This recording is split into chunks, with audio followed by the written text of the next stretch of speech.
Alright guys, welcome back to the second video on this series where me and Eddie are going to reach around and get to down and dirty information. That was a bit too much. We're going to talk about how we found this property, how much the soft costs were, closing costs, the loan, all that nitty gritty detail that's going to lead us to next week's video, which is all about demolition. And I know you guys are excited to see that, but information is key. The whole point of this series is information, to talk about things, to make sure you guys understand what's going on. We want to give away everything that we're going through as best as we can. It's not that easy to talk about every little thing. Eddie, I never took you as a type to give everything up so easy. Well, things change when you get into construction. That's definitely true. Well, lots of changes, lots of things you got to deal with on the spot. We're going to get into all of our details, how we found this property. All right, so let's start by talking about how we reached out to find our first property. The main focal points that we tried, and to be honest with you, this isn't something that we tested and collected a lot of data on to understand what is the right way to reach out to these homeowners. We knew one thing: we did not want to buy a property off the MLS. We did not want to compete with other buyers. We didn't want to compete with other investors, and we definitely did not want to pay over market value. So that's why we decided to do our own marketing, try to get leads to come to us, to get sellers to talk to us, and then we can close our own deals. We did close this deal without an agent. We did it completely ourselves, not knowing really what we were doing, but we figured it out and got through it and closed on the property. The way that we reached out to these, we used 3 different paths to marketing. The first one was door hangers. Plain and simple door hangers, left them on people's doors. And then we also did 2 different kinds of direct mailers, pre-sorted, printed on, and as well as some handwritten letters. So we'll talk about those first, and then we'll go down to the one that probably seems the least effective, but this is how we got the property, with a door hanger. Not this exact one, but one of these door hangers. So the first thing we tried were printed on letters that were pre-sorted mail. If you know what pre-sorted are, it's basically cheaper stamps. But if somebody really knows what it is, they'll know that this is a marketing tactic.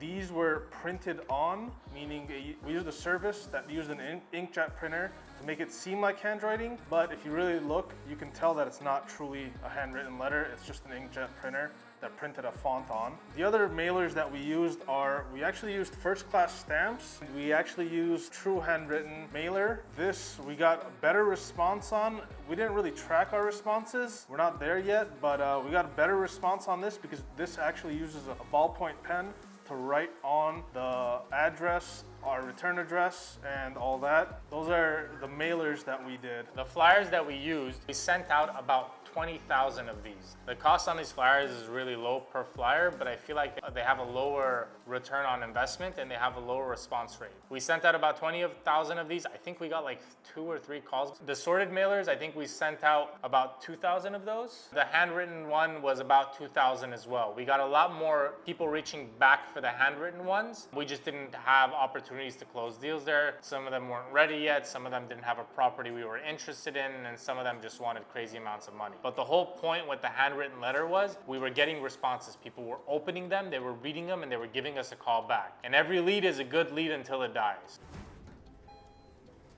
We're gonna call the homeowner Jessica for her privacy. Jessica called me and said, hey, I got one of your door hangers. I'm interested in selling my house. Give me a little bit more information. So I kind of told her what we do. We're investors. We want to buy the property, want to fix it up and get it to a retail buyer that moves in and it's moving ready. She had no idea what her house was relatively worth. She didn't know if she wanted to sell it to an investor and go on the MLS with a broker. So I said, let me come to your house. Let me do a walkthrough. Let's talk about it and figure it out. We set up an appointment, showed up at our place. We walked through the house. She showed me everything, told me about the house, told me the things that were wrong with it and the things that she thought she had to fix in order to sell the home. We talked about it and we realized at the end of the day that it's probably better off for her to sell the house to me. The only issue was it had to make sense financially. Took that information back home with me. Me and Eddie ran through it and we ran some comps and we went back to her and told her, hey, your house is probably worth $700,000 when it's fixed up. $725 on a good day at the time. We think it's more towards $700.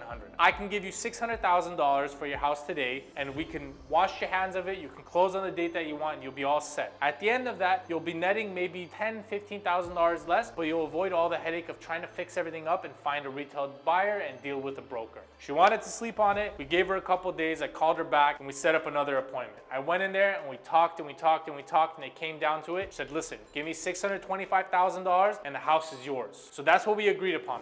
All right, so I'm gonna break down all of our numbers. So our purchase price was $625,000. We got a hard money loan for $468,750. property because they wanted a 25% down payment. What is a hard money loan? It's a high interest loan, but there's certain benefits to it and certain negatives to it. The big negative being it's high interest. So we're paying 8.5% interest on our hard money, but the benefit is they gave us a rehab loan. The rehab loan is $250,000. They have set aside for us that we can get reimbursements for when we spend money fixing the property. So that's a big benefit. The thing is, on the rehab, we don't pay interest until we take a draw. So we say we spend $50,000, we show them $50,000 of receipts, they give us $50,000 as a reimbursement, but we start paying interest on that $50,000. So we don't pay interest on that $250,000 until we take a draw. After that, we negotiated with Jessica, the seller, $100,000 for her to loan to us at closing. So she actually loaned us $100,000 at the closing table, which puts our total down payment at $56,250. That's $625. 25% of that would be $100,000 plus $56,250. After that, we had some loan origination fees. So we paid 2 points to the lender,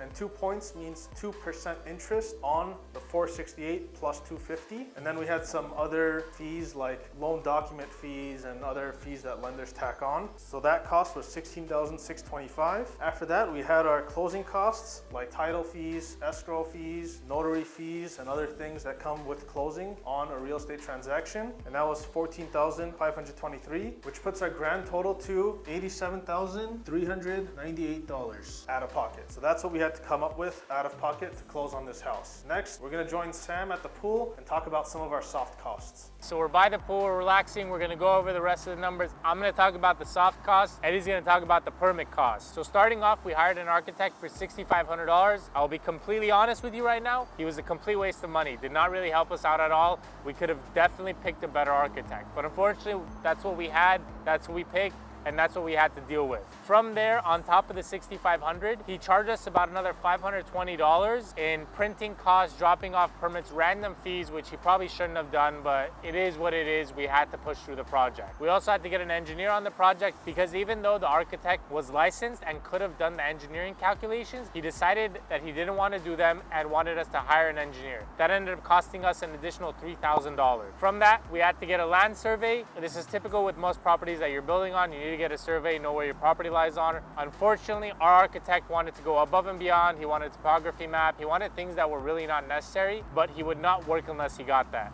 That costs us another $2,800. On top of all those soft costs, we had the property insurance and the property tax. The property insurance was $3,628.16, and the property tax was $3,110.47. That brings our daily carrying cost to $129.05. So every day that we own this property, we have to pay $129.05 out of our pocket. That's not including utility costs either.